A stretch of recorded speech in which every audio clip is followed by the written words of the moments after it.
yung pagmimina ay mayroong mga epekto sa environment.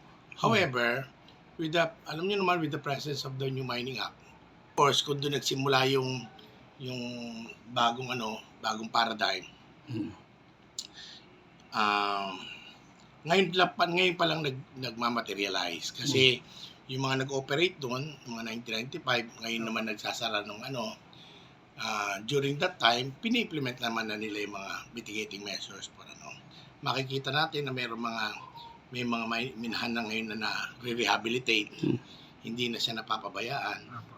Meron ng lalo na may pondo na pagkatapos ng yung mina natapos, may pondo na para bukod pa ron, habang nagtatrabaho sila, nire-rehabilitate din nila ibang naapektuhan na nila. Awa ng Diyos, lahat ng mga kumpanya na nasa Calabarzon, compliant naman, especially doon sa mga pondong dapat i-deposito. Yung mga activities nila to be implement especially under the Environmental Protection Management Program, na-implement naman nila. Sa ngayon, almost lahat ng in-evaluate ng Mine Monitoring Team at saka ng Mine Rehabilitation Fund Committee, compliant naman silang lahat sa ngayong panahon. Kaya medyo masaya ako na although merong iba na merong mga minor mistakes na madali naman nilang na-resolve. Yung pagmimina at saka pagde-develop, napakanipis ng pagitan. Thin line talaga. Kasi pareho sila ng operation. Pareho. Kaya lang pagkaiba kasi ang definition kasi ng mina, pagmimina, paghukay, at saka paghakot ng lupa para ibenta. Paghakot ng mga mineral para ibenta. Yun yung quarry or mining. Yung pagde-develop ng isang supposedly bawal silang magbenta ng mga graba or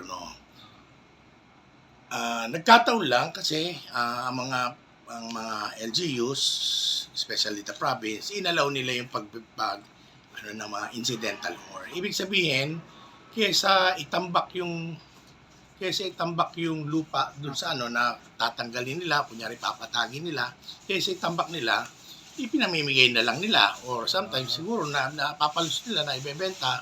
Pero supposedly, dapat walang ang development, dapat walang disposition ng materials.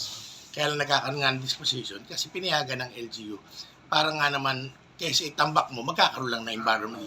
Perwisyo pa yun. Pwede magkaroon pa ng perwisyo. Samantala pag inalis mo, napapakinabangan pa rin ng yun lang.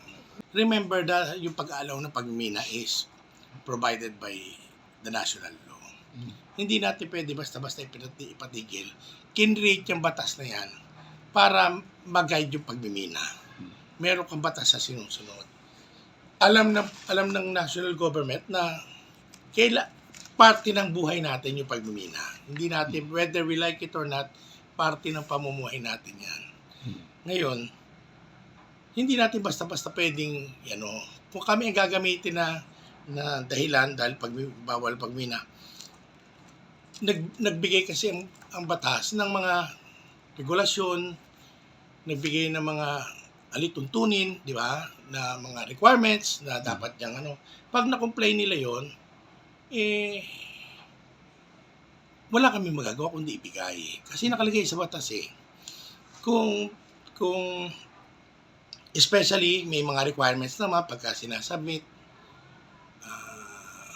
ini-evaluate naman maigi, tinitingnan naman yung benefits na makukuha sa mina, kung talaga makakasira ng total naman ipinagbabawal na pagmimina doon sa mga protected area.